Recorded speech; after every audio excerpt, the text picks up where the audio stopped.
Assalamu alaikum viewers, welcome again to Urdu Primary World. Bridge course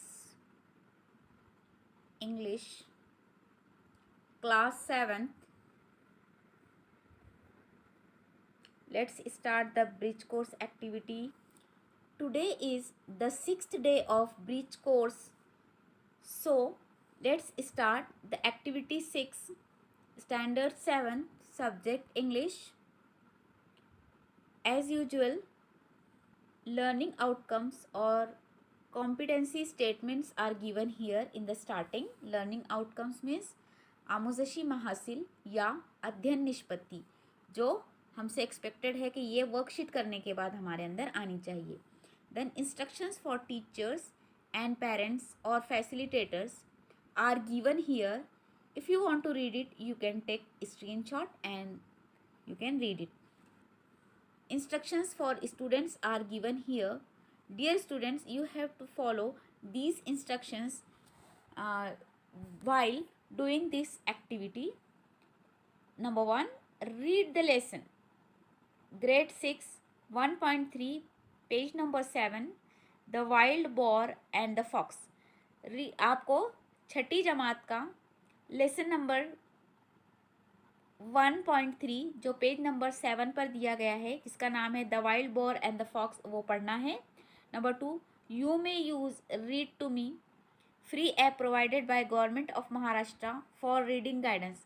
reading guidance के लिए आप government of Maharashtra का free app read to me, ये app के ज़रिए आप पढ़ सकते हैं. रीड टू मी ऐप आप प्ले स्टोर में जाइए, read to me app download कीजिए और उसके ज़रिए आप ये लेसन रीडिंग कर सकते हैं जो आपको रीडिंग में गाइडेंस करेगा.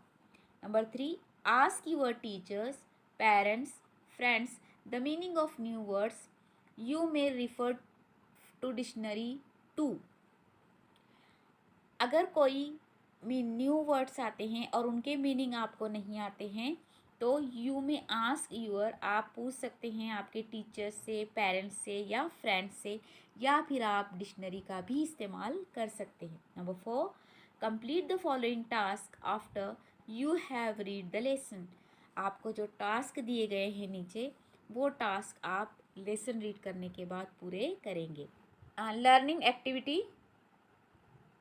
Let's do the following task. आपको क्या करना है, नीचे जो दिए गए हैं टास्क, वो टास्क पूरे करना है. Number A, read the lesson. Grade 6 class 6 का लेसन आपको पढ़ना है जो 1.3 पेज नंबर 7 पर दिया गया है, जिसका नाम है the wild boar and the fox. Answer the following questions, और नीचे दिए गए क्वेश्चन के आंसर लिखिए. You may write the answer in your notebook. आप इन सवालात के जवाब नोटबुक में भी लिख सकते हैं. ठीक है, हम आपको क्वेश्चंस पढ़ के सुनाते हैं, उनके मीनिंग्स बताते हैं और फिर आप क्या करेंगे, इनके जवाबात नोटबुक में लिखेंगे. A, name 2 animals in the story. Story में दिए गए 2 जानवरों के नाम लिखिए. B, what was the wild boar doing one day. Wild boar एक दिन क्या कर रहा था. C, how did the fox tease the wild boar. Fox ने या लोमड़ी ने वाइल्ड बोर को कैसे तंग किया, कैसे सताया या कैसे उसको हरासमेंट किया. D, why was the wild bore sharpening it's tusk. Wild boar जंगली सुअर उसके सामने के दांतों को क्यों तेज कर रहा था. E, what was the story tell us. Story हमें क्या बतलाती है, ये कहानी से हमें क्या बात पता चलती है या क्या बताती है कहानी. Now activity B, look at the following pictures carefully, read the sentences, match the sentences with the pictures. अब आपको क्या करना है, यहाँ पे पिक्चर्स दिए गए हैं, इन पिक्चर्स को आपको सेंटेंसेस के साथ मैच करना है. देखिए यहाँ पर 6 pictures are given, 1 A, B, C, D, E, F. These 6 pictures are given. Then 6 sentences are given here. 1, 2, 3, 4, 5, 6. You have to match these sentences with the picture. So now number 1, a wild boar is sharpening his tusk against the bark of a tree.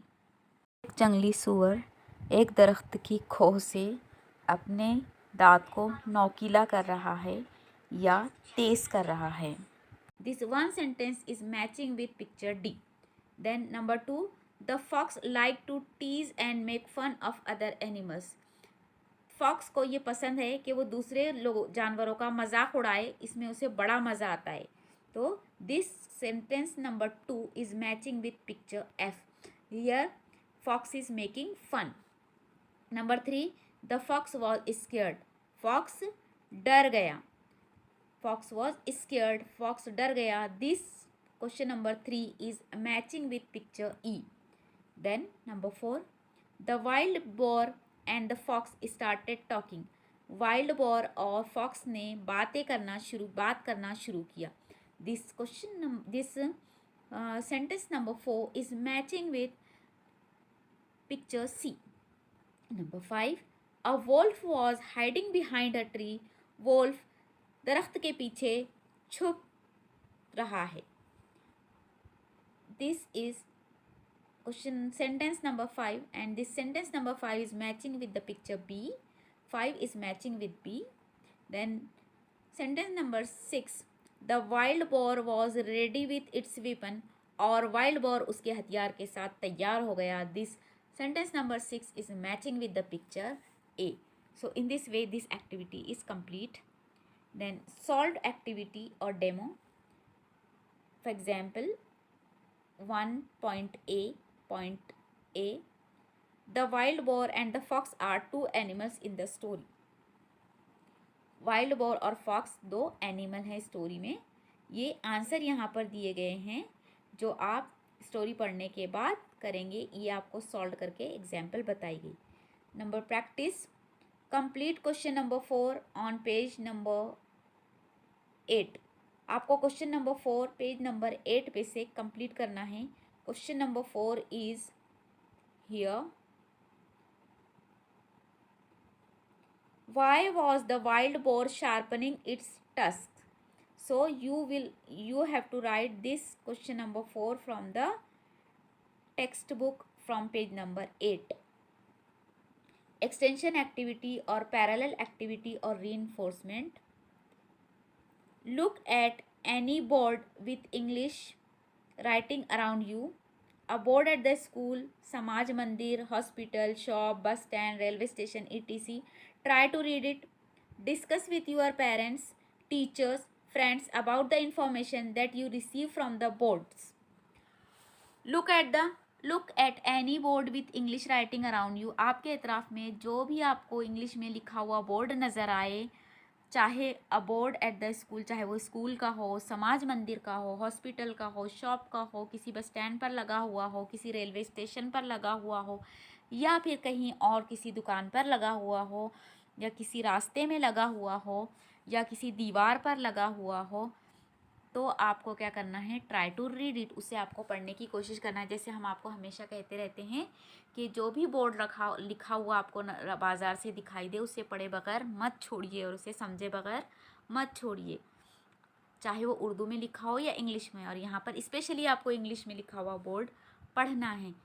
And discuss with your parents, teachers, friends about the information that you receive from the board. और उस board में से, board पर से आपको जो भी information मिलती है उसको आपको अपने पेरेंट्स, टीचर्स और फ्रेंड्स के साथ शेयर करना है। और अगर आपको उसमें उस बोर्ड पर लिखे हुए कुछ वर्ड्स के मीनिंग समझ में ना आए या मालूम ना हो, तो आप अपने पेरेंट्स से, टीचर्स से या फिर गूगल से मालूम कर सकते हैं।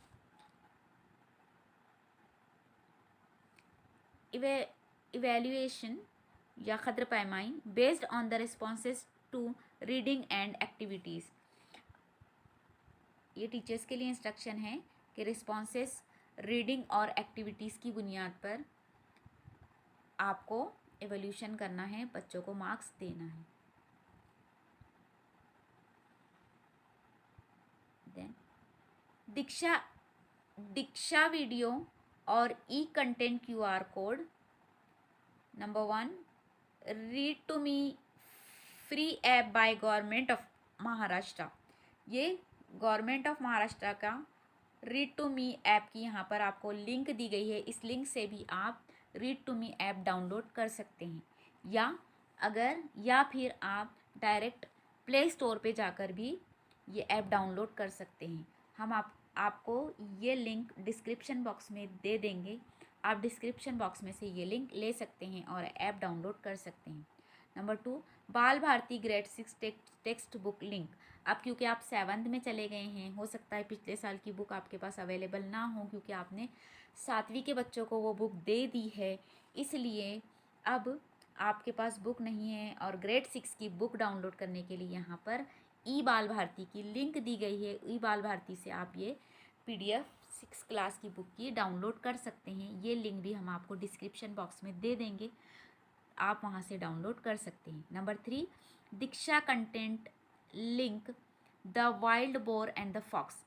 और वाइल्ड बोर और फॉक्स की दीक्षा ऐप पे जो मटेरियल दिया गया है वो उसकी भी लिंक यहाँ पर आपको प्रोवाइड की गई है। वो लिंक पे से भी आप ये स्टोरी पढ़ सकते हैं, देख सकते हैं। ये लिंक भी हम आपको डिस्क्रिप्शन बॉक्स में इंशाल्लाह दे देंगे, जिससे आप ये कंटेंट पढ़ सकते हैं, डाउनलोड कर सकते हैं। माई टेक अवे और today I learn.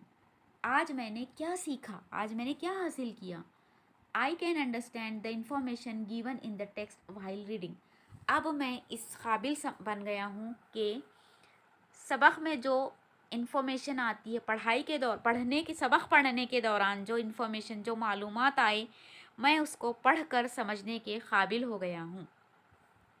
I can understand the information from notice board, charts and other pictures. मैं जो इन्फॉर्मेशन नोटिस बोर्ड, चार्ट्स और दूसरे पिक्चर्स में लिखी हुई होती है, मैं उनको समझने के काबिल बन गया हूँ, मैं उन्हें समझ सकता हूँ। So dear children, this activity is complete here, so keep watching and keep practicing. Thank you.